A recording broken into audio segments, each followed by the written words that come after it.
Pois é, Paulo, esse lance de ir para um cidadão, um cara que estava tranquilo, precisava esse desafio não precisava, né? Não precisava. Por que tu entrou nessa, cara? Eu não sei muito bem, não. Entendeu? Gostei. Realmente. Não, porque é verdade, eu já tinha sido sondado algumas vezes para governo. Eu uma vez entrei, ainda jovem, teve um candidato a presidente, que era um liberal, que era o Guilherme Afif, e eu, jovem ainda, pensava, Banco Central independente, câmbio flexível, privatização acelerada, reforma de previdência, tudo isso é um caminho da prosperidade, é um caminho conhecido, já foi percorrido por vários países. E jovem ainda, eu me ofereci para ajudar essa pessoa e ficamos lá em terceiro, quarto lugar na eleição, não deu certo e pronto, era só um sonho passageiro. Uhum. E, interessantemente, a vida foi me convencendo, por ceticismo, de que eu estava errado. Eu achava que o Brasil estava fora do lugar, o Brasil podia ser um grande país, e eu achava que eu poderia ajudar a consertar, mas acabei indo por outros caminhos. Fundei bancos, fundei escolas, eu fundei o IBMEC, que em São Paulo se chama INSPER, fundei a Abril Educação, escola de negócios, fiz hospitais, criei o banco, é um banco conhecido, é o maior banco de investimento brasileiro, e sempre tentando construir coisas duradouras, coisas importantes, e com aquela sensação de que o Brasil não tinha muito jeito, não. O Brasil ia ser assim mesmo, entendeu? Crescimento medíocre. Quando eu era jovem, a memória que eu tinha, o meu pai não tinha curso superior e conseguiu criar uma família com recursos e tudo, porque era um país que crescia 7,3%, 7,4% ao ano, 20, 30 anos seguidos. O Brasil virou a maior colônia de japoneses fora do Japão. A segunda maior colônia de italianos fora da Itália. Terceira maior colônia de alemães fora da Alemanha. Mais libaneses no Brasil do que no Líbano. Então o Brasil trazia gente do mundo inteiro. 2 guerras mundiais, vinham todos os imigrantes para cá, industrializaram o sul do Brasil, fizeram o Brasil crescer. E eu tinha essa lembrança de um país próspero. E o Brasil foi se enterrando. O modelo econômico perverso. O modelo econômico foi corrompendo a política, foi estagnando a economia. E eu, distante da política, eu achava que a minha ajuda seria escrever artigos. Eu escrevia artigos, escrevia para revista, para jornais, escrevia para a Folha, para a Globo, para todos esses jornais.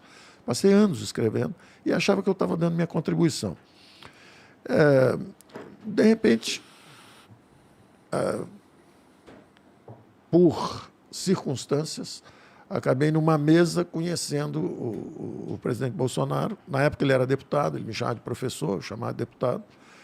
E ele falou assim, você quer me ajudar? Eu falei, já estou ajudando alguém, mas assim, sem o menor interesse em entrar em política e tal. E ele falou, olha, se essa pessoa desistir, você me ajuda?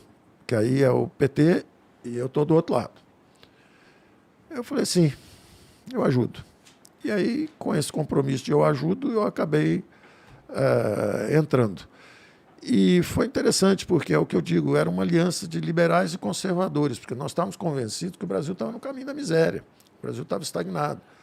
Eu, inclusive, mesmo ajudando, eu falava, será que é possível mesmo? Será que nós vamos conseguir erguer o país? O país estava no chão, quebrado. Empresas estatais quebradas, crescimento zero. Eu tinha visto a tragédia brasileira ao longo de décadas. O Brasil crescia 7, passou a crescer 6, 5, 4, 0.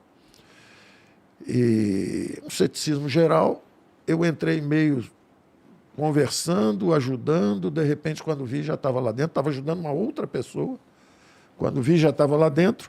Aí me surpreendeu a determinação do presidente, inclusive a franqueza o tempo inteiro, dizendo, olha, a luta vai ser muito difícil e tal. E logo depois ele foi brutalmente atacado, esfaqueado. Eu vi a luta, nós viajando para Davos com 1 mês de governo, ele com aquele saco aqui do lado, e eu falando, vai dormir, vai descansar lá. Ele, não, eu vou ficar aqui, eu não quero privilégio, não vou dormir lá, eu vou ficar aqui. O presidente, só o senhor tomou a facada, ninguém aqui tomou a facada. Não, mas eu não vou sair daqui, nós vamos dormir todos sentados. Então, um cara determinado, um cara sem privilégio, sem nada, falando sempre a verdade, sendo muito correto. Maus modos, eu dizia na época, as pessoas, bom, como é que você foi parar nisso aí, Paulo? O que você está ajudando? Eu falei, é uma aliança de liberais e conservadores, porque nós tivemos 30 anos de governo de esquerda. Ficamos em último lugar no PISA, paramos de crescer, a política se corrompeu. Então, vamos fazer uma aliança de liberais e conservadores e tentar voltar para o caminho da prosperidade, que é um caminho conhecido. É um caminho conhecido, é o que nós estamos tentando percorrer. Logo que começa o governo, eu vejo um homem determinado, brutalmente atacado também na mídia. Eu até racionalizei, porque as pessoas diziam, pô, mas ele também... Eu falo, peraí, quem sofreu o ódio foi ele. Ele levou a facada. Então, que negócio é esse chamar, dizer que ele é que está espalhando o ódio? Ele foi vítima do ódio, ele tomou a facada. Primeiro. E segundo, o seguinte, maus modos. O presidente tem maus modos, mas tem bons princípios, tem boas intenções, é como eu imagino.